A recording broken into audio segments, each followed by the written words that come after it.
What's really going on between NATO and the USA, Greenland, troops, threats all you need to know.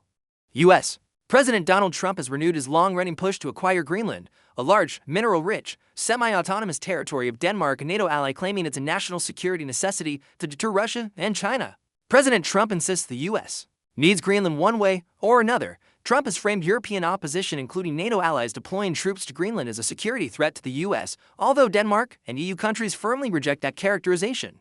Several European NATO allies, including Germany, Sweden, Norway, France, Britain, the Netherlands, and Finland, have deployed troops to Greenland as part of joint Arctic security exercises. These deployments were made at the request of Denmark and were intended to reaffirm Greenland's sovereignty and strengthen collective security in the Arctic region. At the same time, US officials have issued increasingly strong rhetoric. White House representatives have publicly stated that the use of US military force to take control of Greenland is always an option, comments that have deeply alarmed NATO partners. In response, Danish leaders warned that any US military action against a territory belonging to a NATO ally could potentially spell the end of the NATO alliance itself. Recent reporting indicates some European troops, e.g., German forces, left Greenland sooner than planned, leading to criticism that the show of force lost momentum.